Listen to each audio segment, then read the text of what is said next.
你说 ES8是40万级的车，他跟你说都是 Bus 的，没有那么贵。好，你说 ES8是30万，买到别家50万的产品力，他说 Bus 的钱不用还啊，明明就是40万的车。去年啊，有一群人讽刺蔚来，说一个品牌搞不好还要搞3个品牌。今年呢，我看到有人教别的 CEO 了，要学习学习蔚来，多搞几个子品牌了。你看到没有？话术在未来的体系化竞争力面前通通失效了。好，各位晚上好，我是董买买，这期聊一聊未来销量暴涨。2025年9月，蔚来公司交付新车34749台，同比增长64%，超过了8月份的历史新高31305台，再次刷新了历史记录。旗下子品牌乐道也传来了很好的消息，大3排纯电 SUV 乐道 L90继交付1万台之后，实现了上市60天交付2万台的记录。发布的时候不被看好的小兄弟 Firefly 萤火虫，在中国中保研、欧洲 ENCAP、中国 CNCAP 都拿到5星评价的好车，凭借好看加安全，单月交付量5775台。它的目标对手纯电 Mini 加纯电 Smart 加在一起都没有 Firefly 萤火虫的销量高。而全新 ES8 大家看到了，今年产能4万台，当晚就预定一空。虽然蔚来从来不公布订单量，因为订单量友商发布的数据加在一起都超过1亿台了吧，但是你看蔚来 ES8 交付的周数，以至于甚至有人加价2万块钱转卖，你就知道 ES8 这车也成了。时隔33个月，蔚来公司完成了深蹲，正要起跳。作为蔚来车主，我近距离观察了这家公司在产品弱势周期连呼吸权都没有，人人都要将斌哥当 CEO。现在销量上去了，股价也涨了1倍，逐渐回归到了该有的行业地位。国庆节大家没事干，想用一期视频来聊一聊蔚来做对了什么。首先是战术上的转变，战术上的变化很明显啊。过去蔚来一直都不囤车，产品发布的节奏是先开发布会，然后少量到一些展车，搞什么全国巡展，甚至是不开门的展览。待到产品发布几个月之后，等到人们的热情散掉之后，再搞媒体试驾会，再正式交付。这种做法简直愚蠢啊，完全与时代的要求不相符。乐道 L90是真正意义上的蔚来赢的那么一次。4月份的上海车展前，工信部发出了图片，随即乐道开始传播大前备舱，传播到友商都觉得恶心，问你们这车没有别的可以说了吗？是的，让友商恶心，证明传播到位了。电动开合的240升前备舱在2025年就是唯一。接着开始做技术传播，人们惊讶于未来的10年纯电技术能做这么大的座舱，这么大的储物，6人10箱无压力，座座都是 VIP， 道出了别人做不到的。先来了一场产品技术发布会，恰好理想 i8 在延误1年后上市，2台车的传播周期几乎一致，都是3排6座 SUV， 在衬托下更显得乐道 L90 技术出色。技术发布会的时候，全国门店的展车都跟上了，所有用户都可以去门店体验车的内外。公司在这个时间点又开始大规模囤车了。最后是上市发布会的那天，再给一个劲爆的价格，乐道 L90 标配85度电池，起步价格26.85万 ，Bus 电池租赁后的价格17.98万，技惊4座，当晚就开始交车。8月份是一个完整的交付月，当月交付破1万台，上市60天就要付破2万台。这已经都走了一部分锁单用户啊，看看这个锁单，看看，这都是锁单要提车的啊。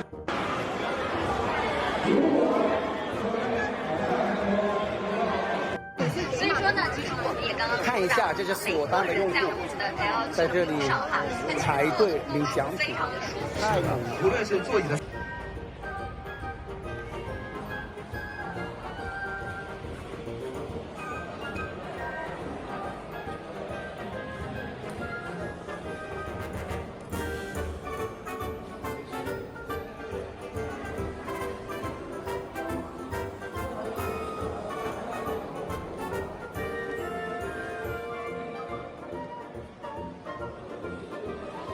资本市场在 L90 出来之后涨了一波，然后陷入了分歧，担心订单不可持续。接着交付量出来了，看懂了，抢筹。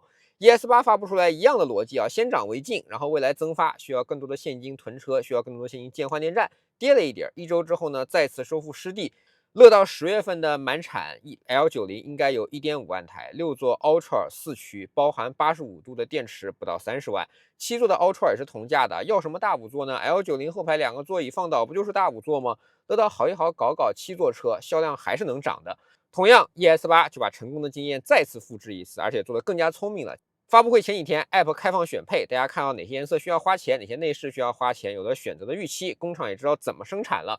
最后等到产品上市的那一天，价格再爆一次。蔚来 ES8 全系标配4驱，标配102度电池 ，Bus 后不到30万，完美的节奏。产品本身好是基础，配合了完美的节奏很重要。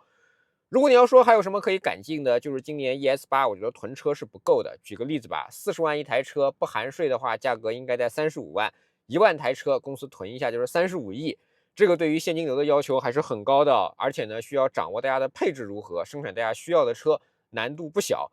所以今年 ES8 满产也就4万台，当晚就定完了。好在呢，蔚来及时出台了明年购置税的差额补贴政策，所有下定的车主每天凭你的订单还可以在 App 上抽奖，有积分呢，也有一些大奖，在等待中提供一些情绪价值吧，这点很重要。第二点，我觉得是纯电的技术路线坚持做对了，纯电的车的体验更好，转折来了。斌哥呢，今年有2句话让我受用很大。第一句呢，汽车公司有3个范围的竞争，最底层是技术路线，再往后一层是产品规划，再往上呢是产品定义。而未来最核心的坚持便在于底层的技术路线。什么是技术路线？简单一点说，坚持纯电，坚持换电，不折返跑。未来过去10年积累了纯电技术，有的企业在增程的过程中浪费时间了，这些技术没积累。我看到一些企业最初是纯电的，走着走着看到赚快钱更容易，焦虑的人的钱毕竟是最好赚的嘛，所以他们又开始搞增程了。这在我看来都叫折返跑。斌哥今年让我受用的第2句话，纯电技术带来的用户体验收益已经超过了因为家电不方便带来的体验损失。增程大3排 SUV 的黄金时代已经过去，纯电大3排 SUV 的时代正在到来。这句话其实说的也很直白了，2部分。第一部分呢，就是纯电车的体验确实是更好，另一部分呢就是补能。先说补能吧，上面其实也说过了，过去的充电条件不好，大家是知道的。今年我们看到的是，大家都在宣传自己的充电条件如何，比如说比亚迪自己的兆瓦闪充，华为说自己要干10万根超电桩，理想说自己的5C 桩到处都有。这些呢，充电基建其实未来都能用。过去10年，未来180亿元投资充换电，造就了什么？车企最多的充电桩，是的，未来是车企里面建设充电桩最多的企业，车企中建设最多的换电站也是未来，遍布全国的超过3500座换电站，甚至去珠峰大本营都能一路换电到珠峰。有人说这是噱头，哪有很多人开纯电车到珠峰啊？你看，这不就是你自己的信息茧房了吗？早在2020年，未来就充电桩部署到了珠峰大本营，那时候的大本营纯电车还可以直接开上去呢。今年你刷刷小红书吧，电动车在高原，电费又很低，电动车还不会高反，就该开纯电车去珠峰。珠峰都有换电站，全国哪儿都可以有换电站的。补能条件便利了蔚来、乐道甚至萤火虫车主，他们在家可以加充，出门如果吃个饭可以超充，如果赶时间，换电站3分钟。换电站就是电动车的加油站，可以换电，可以超充，可以加充。是不是比那些只能充电的车更加领先、更加从容呢？刚才说的是补能方面，再说产品方面的增益。增程车有啥不好吗？其实不好的地方挺多的。发动机、油箱，它占用实际的空间，日常需要保养电力系统和油2套设备。发动机运行的时候有震动，有油有电，整备质量肯定重呢，开起来就不爽。这也是一些增程车开起来像船的本质原因啊。前几个月我在山西旅游，租了一台某品牌的增程，品牌不重要，他们都一个样。我用纯电开高速，开了100多公里，没电了，必须要增程器启动了。恰好呢，那段高速在雁门关上，在不停的爬坡的，增程器处于最艰难的工况下，又要维持车辆爬坡的动力，又要给电池充电。车厢内听得见那个小排量发动机高转速带来的噪音，以及方向盘管柱传递来的震动感。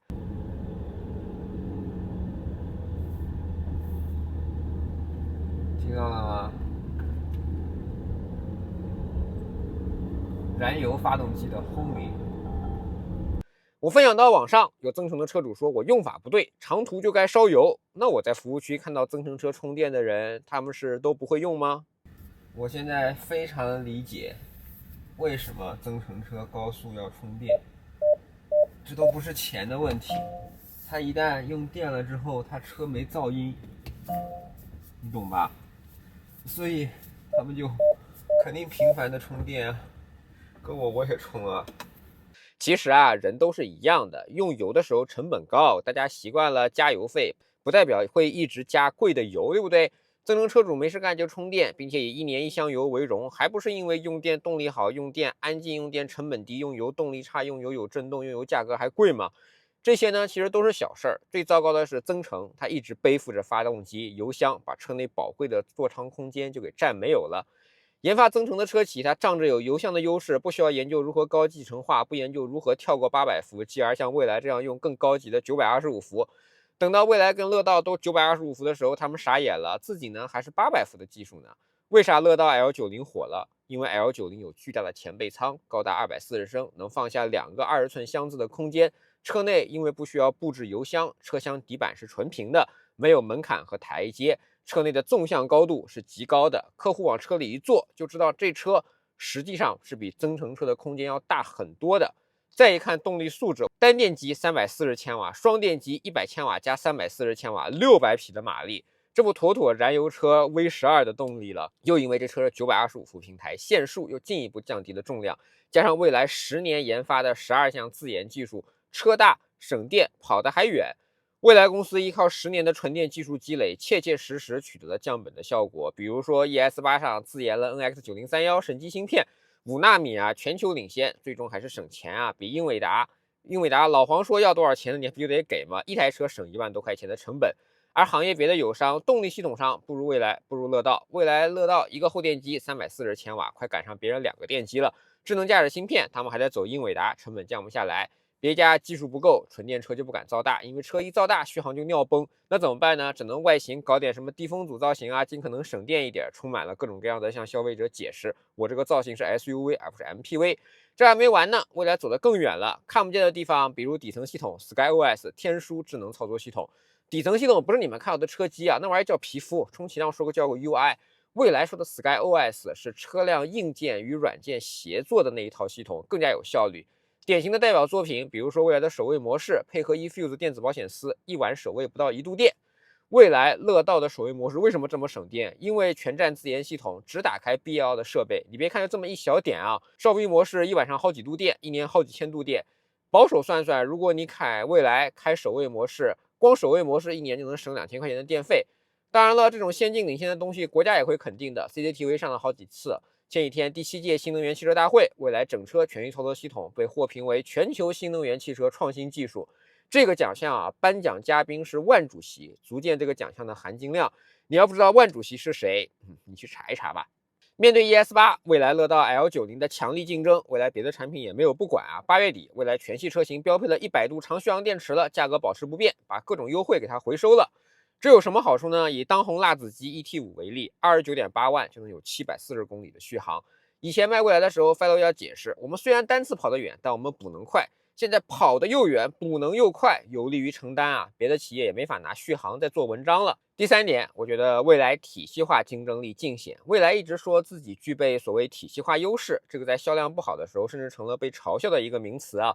现在销量好了，友商也不笑了。那什么叫体系化优势呢？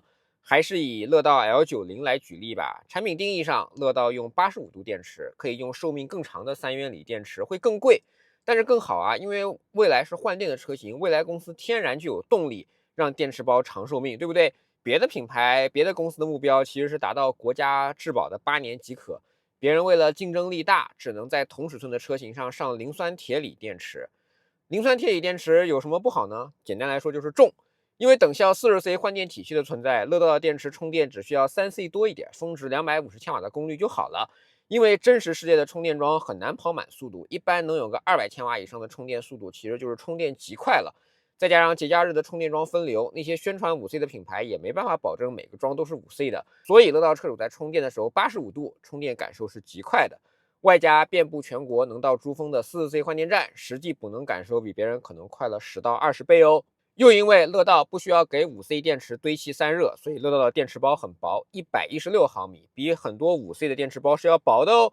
因为电池包比它们更薄，所以车内的纵向高度就更高，能换电的车比不能换电的车更加空间大。是的，过去你们一直说蔚来因为换电影响坐姿，925伏时代乐道的电池包比不能换电的车更加薄哦。因为电池不需要做煤熔的散热，所以85度电池的电池包重量仅有440公斤，比别人90多度的磷酸铁锂轻了200公斤以上。因为轻了200公斤，所以比别人相比，乐道的车能耗就是好。200公斤什么概念啊？那别人的车自然续航要差喽，尤其是城市工况特别吃质量，车越重，城市续航越差。到蔚来这也是类似的情况啊，不同的是，因为蔚来是一个高端品牌，它要卖80万以上车的，所以品牌要承载的使命以及销售的价格不一样，车内的功能是说实话也是更丰富的，车更贵更大，也天然需要更重更大的电池。在蔚来上标配了102度的电池，电池包545千克。作为对比，理想 Mega 的电池包102.7度，重量629千克，都是宁德时代的麒麟电池。但对于蔚来来说，ET9的102度比 Mega 的102.7度轻了80千克，那技术指标显著领先，对不对？那有人说乐道电池不是5C， 凭什么你蔚来电池就可以具备4C、5C 的能力呢？因为蔚来电池需要更高的纸面参数，以应对80万级别的竞争，所以蔚来的架构也是支持5C 的。102度电池是 4.2C 的超充能力，电池包为了散热，高度来到124.8毫米，比乐道要厚，但是仍然优于友商。这样有什么好处呢 ？ES8 有4C 换电，你在外面找个充电桩也能做到425千瓦的充电功率。要是充电桩能有个3C 输出，蔚来也能做到10分钟300公里；有4C 输出的话，就是5分钟250公里。能换能充，体系化优越。蔚来在超充快换上的进步十分明显，其他能耗优化上就是蔚来花更多钱喽。前向机电腾出了90升的前长空间，通过开发行业领先的全自研的热管理集成油派，为乐道 L90 的前备舱布置，我们就留出了50升的超大空间。全新开发的一体式的偏置的空调箱，使得容积提升了50升。6纵10横高强度的舱的结构设计高标准的安全避冷，进气雷达高效集成，它是融合了36项高效集成的系统设计，其中包括了电驱系统、热管理系统、高低压系统、前端模块、进气系统、雷达等各个方面的集成与优化。所以你看到你买到一台车背后，有时候你觉得一些车很奇怪啊，有一些能耗很好的车型，它车内就很素、很小、很毛坯，对吧？大型的 SUV 又很重，能耗又不行，海外那些车厂动不动用200度电池，这不就是水多的加面，面多的加水吗？5吨重的纯电搞什么纯电王是吧？技术不行的一些车企呢，造了一台 SUV， 又必须做出低风阻的造型，让车看起来很 MPV， 充满了对用户审美上的挑战。不停地向用户解释，并且整体的空间比 L90 都要差，更不要提跟 ES8 比了。那这些车企不愿意加入换电联盟，不愿意享受 4C 的补能，自己去搞充电桩，搞了充电桩又不肯上储能，节假日对吧？11大家都知道，需要充电迅速的时候，大家一分流，充电又很慢，客户又怨声载道。而反观乐道 L90 是第一次解决了这些不可能三角的。车内高级的内饰，不妥协的大空间，车很省电，外加极快的补能效率。蔚来 ES8 又显得这台车更加豪华，用了更多的科技，当然也更贵。一个产品定义就有这么多体系化的效率，那可以聊的事还有更多呢。你说蔚来公司3个品牌共用研发资源，共用交付资源，是不是体系化？3个品牌都用蔚来的 New Service， 都具备了蔚来的售后能力，还有蔚来的上门补胎，3个品牌都能用，你说是不是体系化？3个品牌的用户都可以用 New House 进牛屋，你说是不是体系化？去年有一群人讽刺蔚来，说一个品牌搞不好还要搞3个品牌。今年呢，我看到有人教别的 CEO 了，要学习学习蔚来，多搞几个子品牌了。你看回旋镖呀，回旋镖。第4点呢，我想说的是 Bus 的优越性明年持续增强。Bus 这种核弹在销售上是有优势的，你在买车的时候10.8万的电池包你可以不买，每个月支付租金即可，等于你的首次买车的价格直接便宜了10.8万这就让有一些人崩溃了，陷入了疯狂的左右互搏。你说 ES8 是40万级的车，他跟你说都是 Bus 的，没有那么贵。好，你说 ES8 是30万买到别家50万的产品力，他说 Bus 的钱不用还啊，明明就是40万的车。你看到没有？话术在未来的体系化竞争力面前通通失效了。未来靠10年纯电技术积累，加上持之以恒的战略，才能有体系化的竞争力。这就结束了吗？别急啊，才刚刚开始呢。随着越来越多的电动车进入了电池的维修期，不能换电的车暴露出来的问题也越来越多。我们都知道，机动车需要6年年检的，纯电车很简单，也不用测排放什么的，直接上线给你盖个章完事儿。你猜在可预见的未来，纯电车型电池包要不要加入检测？如果加入检测，不合格的电池包怎么办？未来嘛，很简单，换电站换一块就好了。而且未来的换电站中，大体上可能不合格的电池包早就退出流通了。那别的车怎么办呢？花10几万、花20万买个电池包。有人说电池包怎么可能那么贵？我当年买车才20万。是的，因为你的车停产了，再买一个新的电池包要重启产线，小规模生产就是这么贵，而且这还是便宜的。更多的情况下是你的车停产了，电池包想买也买不到了。那你的电池包买不到了，车又不合格怎么办？报废呗。我不是在吓唬你啊！你现在看一看，未来的第一台车，创世版的 ES8，2017年的车还在路上跑呢，还能见到，甚至还能去珠峰。别的品牌2017年交付的电车，如今怎么样了？路上是不是见的已经不多了？就不说去珠峰了，还能好好开吗？这还没完呢，因为未来乐道、萤火虫以及换电联盟的车型是可以走车电分离、走 BaaS 路线的，电池开一张发票，车价单独开一张发票。明年购置税会进一步退坡的时候，选择 BaaS 车电分离购买的车主可以把电池抠掉，电池的价格免于缴纳购置税。以未来 ES8 行政签名版为例，40.68万的价格你买断，那就要缴纳21000块钱的购置税了。你 BaaS 之后29.88万，正好处在免税范围内呢，不需要缴购置税的。2万块钱的购置税差额哦，实实在在的省出来的哦，光是这差额2万块都够你交2年电费了吧？这就是体系化竞争力。那别的品牌怎么办？也搞换电啊，给未来交授权费，造能换电的车呗。而且车电分离的重要性还在路上。以前总有人说，因为换电电池种类多不通用是个问题。那我们来数数看，未来总共有几种电池啊？乐道 L90 标配长续航85.1度电池，目前另外还有60度电池可以选，所以乐道品牌85度、60度2种电池可以选。车型上 L60、L90 以及以后的 L80都通用，对吧？未来呢就更加清爽了，55667778算是8款车吧，算上老款过去的一些车，随随便便拍个脑袋，20多款车型总是有的。未来只需要维护标准续航、长续航以及超长续航3种电池。今年呢，明年的 ET9 啊、ES8、ES9 之类只维护一款102度的电池。你看，电池的数量你数得清啊，换电就是这个优势啊，需要管理的电池少的。而换电站不说明年要部署的5代站了，就是今年的4代换电站，23个电池仓位，全国来看也就60%左右的占用率吧，已经可以支持100万的存量用户了，还有余力。明年还有5代站呢，还会建设更多换电站呢。而不能换电的车型那就麻烦了呀，每个款型、每个品牌、每个年份，甚至每个配置电池包都长得不一样，那需要管理的电池包种类可太多太多了。等到车辆超过质保期，甚至车辆停产了，厂商为了售后，他会准备这么多不同的电池包吗？而且就算厂商准备这些电池包，也不是没有代价的。你车型停产了，会为了你那一块电池包去再生产吗？那有人说，那厂商不生产电池包，提前囤一点行不行？对不起，电池是电化学品，你放着不用是有日历寿命的，你囤着到期一样会坏。所以我最佩服斌哥的一点是，他看问题啊，永远是用终极的眼光来看问题。很多企业是假装电池会坏，这件事不存在的。大家的手机电池都会坏，你相信你的电车电池不坏吗？不可能的。斌哥在2024年跟大家聊长寿命电池，有上当看不见，消费者呢当然是没看懂了，因为这是8年之后的事儿。中国新购买的车辆，电动车大规模超越燃油车，也就是去年才开始。这个问题短期不会爆发的，但是不代表不存在，你得为以后做准备。大洋彼岸的马斯克其实也看到过这个问题，他们演示过换电，无奈他的执行能力、战略定力远不如我们，搞了个 PPT 之后放弃了。而未来通过3500多座换电站、10年纯电技术、180亿的充换电资源投资做下来了，做下来就会形成飞轮的。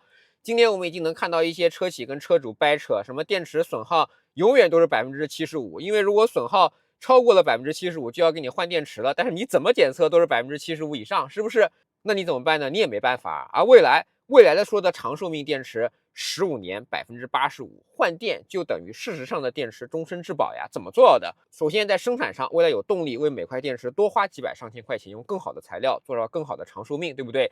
其次，电池在换电站内温和的充电，寿命就是会长。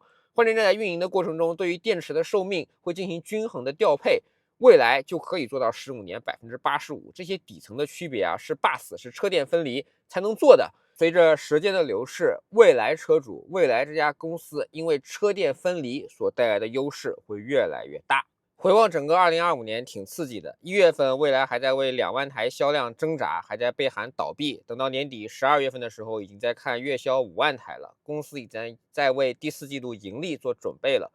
斌哥说，年初相信未来盈利的人不足1%啊，我很荣幸，这1%是有我的，不是我多聪明，只是我看到了事物发展的规律，看到了纯电车因为技术提升到达了拐点的规律。看到了换电除了解决补能快，还给车辆带来了寿命、购置税等诸多优势的规律。我也看到了蔚来这家公司10年纯电积累，亏损都在研发上，有回报是正常的。就像冬天来临之前，有人会给自己储备粮食、修葺房子，有的人会选择多赚一点钱，并指望在冬天的时候睡在钱上。我观察一家公司，第一优先级永远都不是看它账面有多少现金，因为现金总会花完的。汽车行业的特色就是3年前向蔚来定义一款产品，向蔚来射一箭，3年之后，你看这箭有没有正中靶心？汽车这门生意最有趣、最残酷的一点就是这是长线的生意，常胜将军非常难。觉得1000也很多，如果车卖得不好，亏起来加花起来也是很快的。另外就是这个时代其实也很好，这是我们每个人都能感受到的。看过93阅兵了吧？我们国家作为蓝星最强国家之一，我们用相对低廉的价格开上世界上最好的车是正常的客观规律。历史上强国人都开本国车，也都是如此。我们看到我国的汽车价格在不断下降，自主品牌在不断取得高份额，汽车的质量越来越好，海外品牌的销量在逐渐下滑，这些都是正常的，一定会发生的事儿。我现在就很难再说服自己去再买进口车，体验没有更好，凭什么花更贵的钱呢？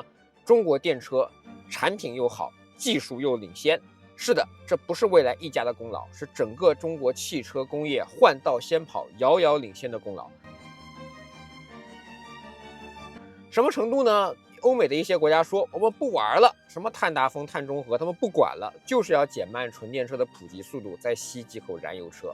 你能看到前几年蔚来卖50万的车，大家好像还有点意见。今年蔚来81.8万的 ET9，大家知道它贵在哪？40万的蔚来 ES8没有一滴汽油也能成为爆款，也都是要感谢这个时代的。大家看到这期视频的时候，应该是10月8号。今天我也将踏上自驾318的路途，青春没有售价，换电直达珠峰脚下。世界电车看中国，中国电车看安徽，产量上安徽已经是第一。我希望在安徽的电车里面，你们可以去试一试蔚来，试一试乐道，试一试萤火虫，感受一下在我心目中全中国甚至全世界最好的车企是什么样的，好吗？好了，这就是本期懂买买的视频，希望你能喜欢。如果对我视频感兴趣，不要忘记评论区订阅懂买买，买买的头条、B 站、微博以及 YouTube 都有自己的账号。我们下期再见，拜拜。